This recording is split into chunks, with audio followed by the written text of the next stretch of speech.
What is up? How's everybody doing? Doing awesome?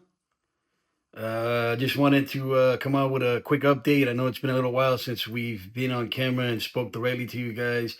It was a pretty crazy past couple weeks, past month really, since we had our limited theatrical release of the Magnificent Mendez, which was pretty exciting. It was a pretty fun time. We got to experience the film up on the big screen with a lot of uh, a lot of different people, from different walks of life, some randoms, a couple people that were, loosely connected and things like that, and people that were directly involved that hadn't even seen the movie. They got to see it with an audience. So it was a really good time. It is quite a milestone for the movie in that it's kind of rare, for especially these days for an indie film to get a limited theatrical release like that, smaller film especially. Um, and we're very proud of that, But also, we got to thank Sinopolis and the staff there for taking a shot. But yeah, so we did that. Really good time. But now it's time to share the movie with as wide an audience as possible. And on that note, we are working with an amazing partner over at Synchronized. So Synchronized Films, they've been in the business for 25 years. They had some great titles, and it's really an honor, really, to be included as part of the Synchronized family. Alex Cohen, who runs Synchronized, has been in the business, yeah, for close to 30 years now, and he started almost from nothing, and it just kind of, he started with DVDs and then expanded beyond that and adapted in the industry, and it's really great working with him. A little story here, real quick about the kind of guy that he is. Very, very, very early in our careers, Laz and I think we were pitching a particular project to him when he was in Miami because he's all over the place. But he happened to be in Miami, and we pretty much shot him a cold email, and he said, "Come to my office," you know. And he had been very successful already at this point, and he basically gave us over an hour of his time, and he didn't he passed on the project, but was what was amazing was that he gave us gold nuggets of advice that we still carry with us now. So it wasn't just a rejection. It was, hey, I'm gonna pass on this, but if you want a better chance from my experience in the future, this is how you guys should do things. And he's a very down to earth guy. He tells you how it is, and so we got along in that meeting, and that was a long, long, long time ago.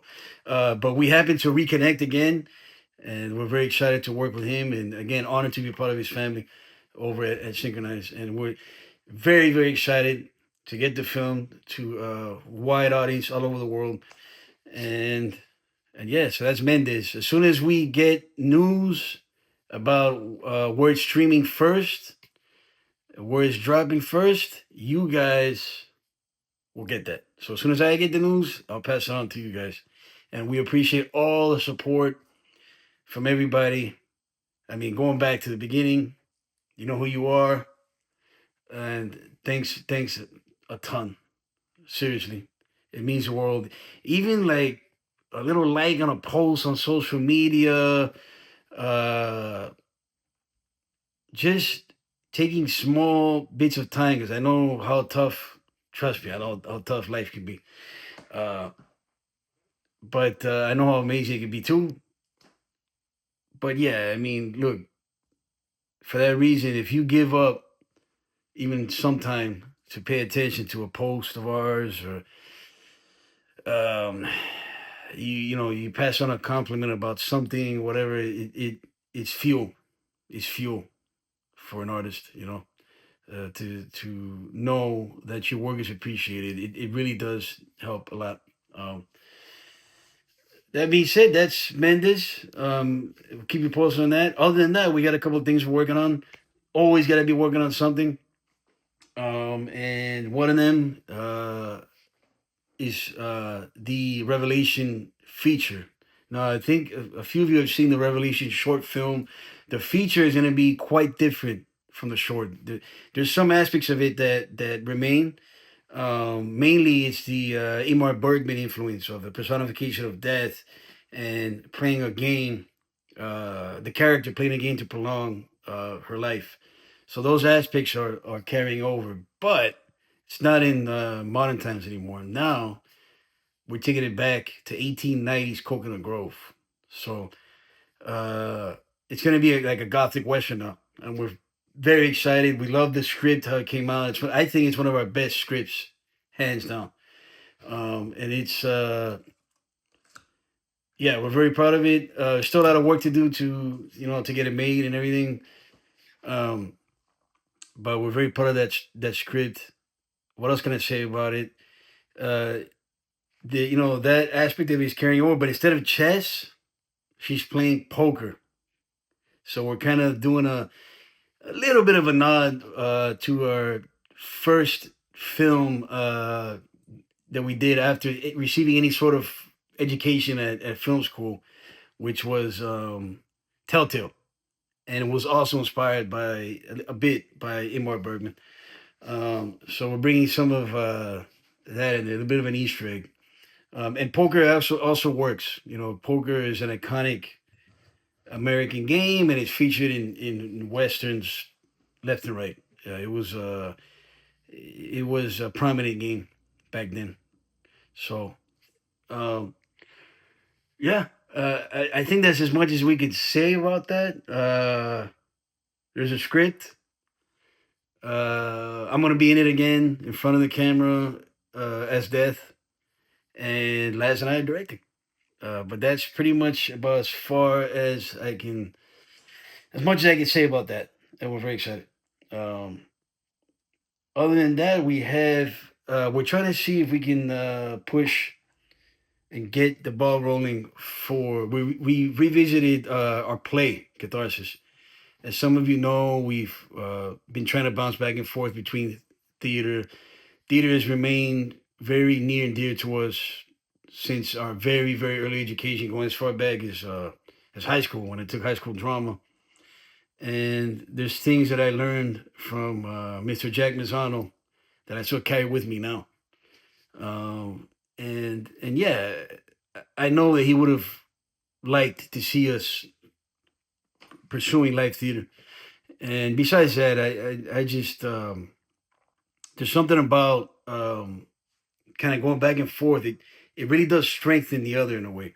They can be very, very different, but there's some things that carry over, and even the stuff that's different, it kind of makes you think about the other medium in a way you wouldn't have thought about it otherwise. And it's been a really fascinating and fun experience and experiment, going back between film and theater.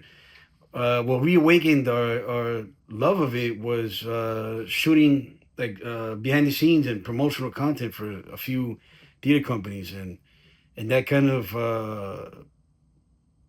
of sucked us back in, and we got bit by that bug again. And then we eventually did a really cool run with the amazing people over in Micro Teatro, CCE of Miami, and when they had the containers over in Maurice Ferré Park, and we did Anima there 5 times a day, 5 times a week for a month.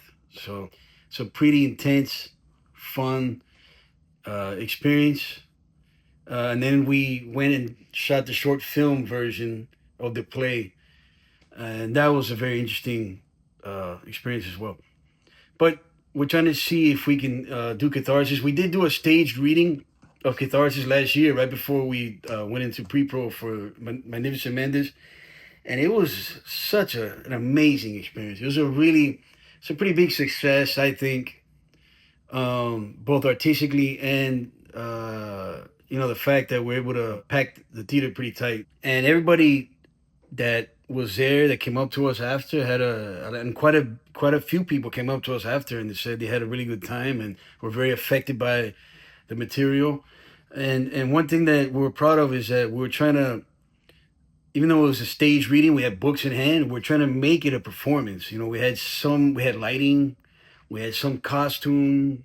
There was blocking. We had the actors were moving around. It wasn't just standing in front of with music stands and reading. We actually had actors moving around the stage, and it really gave a really strong impression of what the finished product could be. And it also was a great kind of stress tester to see if anything wasn't working, what could be done better. There was very few things I think that we can improve on. I thought it was, with a few extra rehearsals, because we didn't have that much time to rehearse. A lot more rehearsal and a couple extra little things. I think little tweaks. I think it could be something that everybody involved would be very proud of, and I think it could be a really, really, really good experience, a cathartic experience. So if you don't know or don't remember, Catharsis is a dramatization of kind of the core of the Iliad, and it's about Achilles and Briseis, his concubine, and Hector and Andromache, his wife. And it's these two couples basically kind of. It starts with them kind of pretty much just having arguments. These guys are talking about fate and honor and stuff, and the women are kind of caught up in that net, and it's them trying to figure it out together. It's like a human. It's a human approach, a human point of view into the myth without losing, what makes the myth great, what makes the poem of Homer's poem great, which is poetic, beautiful language, and diction, and stuff from classical theater that we really, really love, like stuff from Shakespeare, classic and classical theater, stuff from Shakespeare and Greek drama and tragedy that we really, really, really enjoy. It's that stuff or that tradition moving forward in a way, but putting the point of view really grounded in a way, and again without losing the beautiful poetic language. And I think we pulled that off, which I'm very, very, very, very proud of. It feels like people can relate to the characters, is what they told us directly, but it doesn't feel like four Miami's on stage reading the lines. They felt like they were transported by the writing and the performances, thankfully. Um, so, we're kind of working on that, seeing what our options are. Les and I haven't put on too many theatrical live professional productions, so it's been a bit of a learning curve, and we're kind of in a way breaking some norms of how things are usually done. um, we're writing and directing. I mean, these are things that don't often happen with uh, I guess you could say, you know beginning writers, playwrights, I should say, because we've done a lot of writing in our lives, but we haven't done too many plays. Um, and it's kind of our understanding that that's not really done, you know. But I don't give a fuck. Honestly, it's just we're trying to tell this story, and we think this is the best way to tell it, and we're gonna do that. And the stress test that we did proved that there's a lot of strong potential with us doing it just that way. So whether we're gonna do this, you know, with the union or non-union, smaller, it remains to be seen. It'll probably be very, very small even like Shakespeare in the Park style. I mean, that's the beautiful thing about this play, that it can be put on with nothing pretty much, and it doesn't lose any of its power. We're trying. We intentionally made it that way.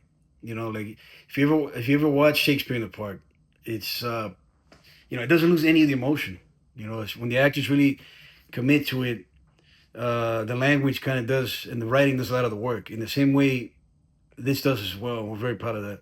So we'll see what happens with it. We're trying different things, taking a few shots, and we'll keep you guys posted on that.